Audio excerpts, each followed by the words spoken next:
a similar vein, the definition of community banks under this bill was extended to include 25 of the 38 largest banks in the world, including American Express, and Democratic Senator Doug Jones supported it.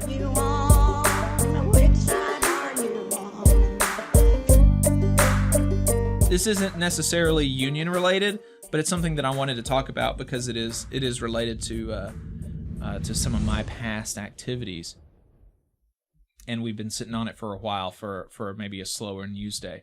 But, you know, I've said before on the show, and I've not been, you know, like secret about it, but I used to be part of the College Democrats when I was in college. And while I was in college, we had a Democratic senator from the state of Alabama, Doug Jones. And during his tenure, back in 2018, in March of 2018, the Trump administration was pushing through a bill to deregulate the banks, to pull back on some of the banking regulations that were put forward after the financial crisis of 2008.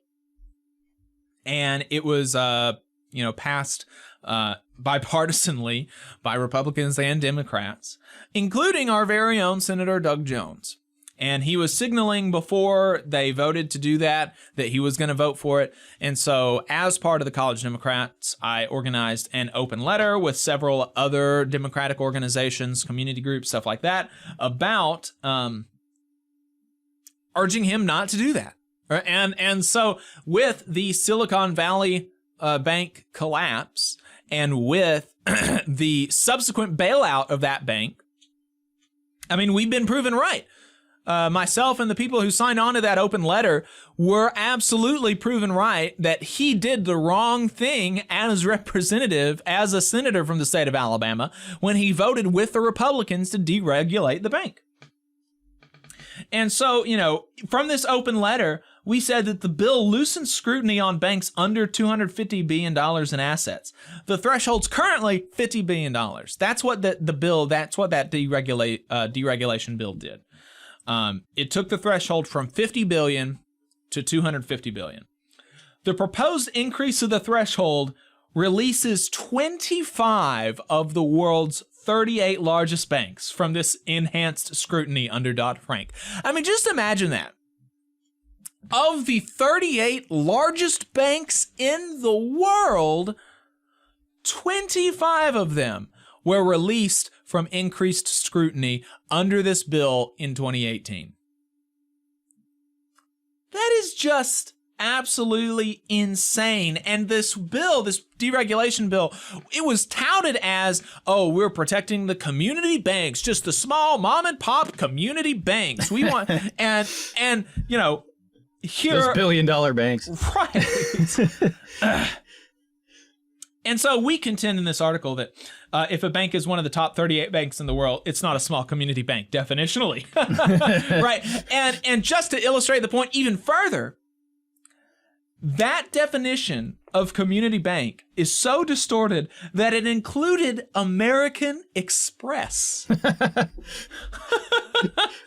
Technically a community of sorts, but not the community for sure. That is just, isn't that brutal. Wild? Isn't that wild? And then so we made note of that in the contemporary analysis, but we also took a look back at history and we recalled how Countrywide Financial, one of America's largest subprime mortgage lenders at the time of the 2008 mortgage crisis, only had assets totaling around $210 billion before it failed. The government spent our taxpayer dollars to bail out the very banks whose risky, unregulated practices caused the crisis, and we should not embark on a path that could potentially cause the next Great Recession, and as a consequence, a next big bank bailout with our taxpayer dollars. Well, we haven't gone into a recession yet, thankfully, knock on wood, but we have used taxpayer dollars for another bank bailout. And so, you know, just absolutely wild. Wild.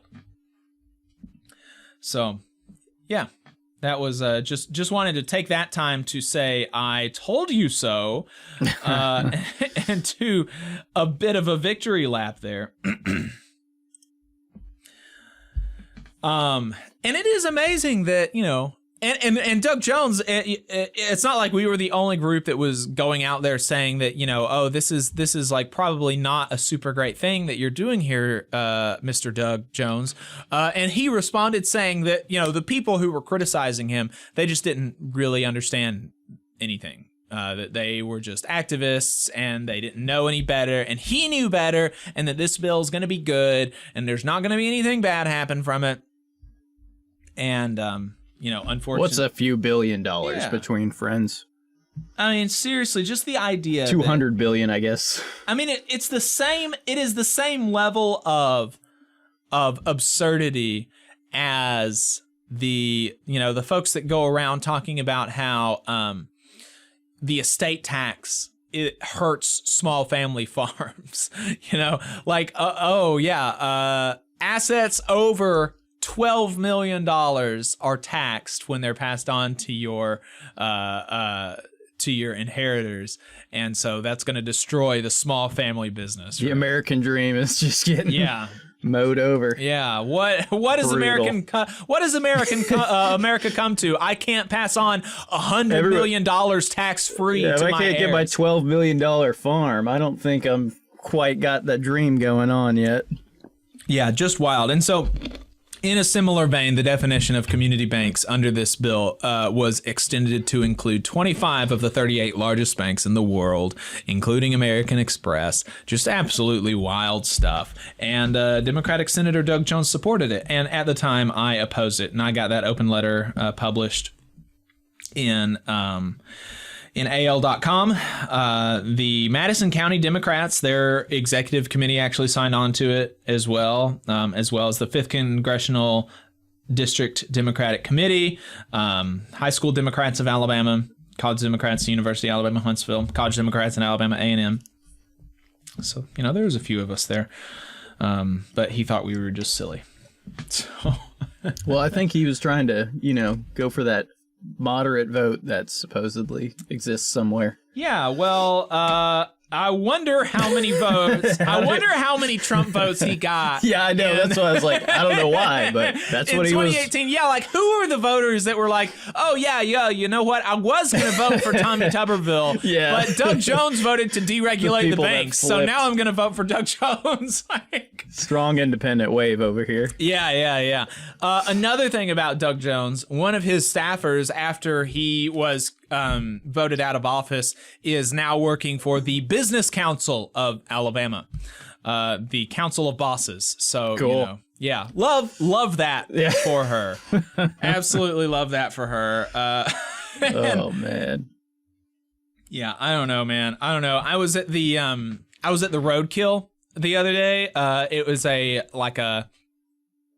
our barbecue that the Alabama AFL-CIO puts on every year, and there were like politicians, and there was a BCA lobbyist there too, a business council lobbyist, and I was just like, oh geez, there were Republicans there and some Democrats, and it was just like, oh man, you know, like I know, I guess it's probably important to cultivate relationships with some of these politicians, but like, man, I was like, there were some real weird characters running around. But I did get some good alcohol, so. Hey, you need it to deal with the right. the BCAs. Good alcohol and good food. Good alcohol and good food. It was very good. And both of those things will be present at the North Alabama Labor Council barbecue on April 22nd at Braun Spring Park. Just another plug there if folks want to attend. You just saw a clip from the Valley Labor Report. We are live every Saturday morning from 9:30 a.m. till 12:30 p.m. And we pride ourselves on keeping all of our content free to everybody so that we can talk to as many working folks as possible. If you support the work that we're doing, you think that it's important, you think that it's good, then consider making a monthly contribution to the project, and you can do that on our website, tvlr.fm.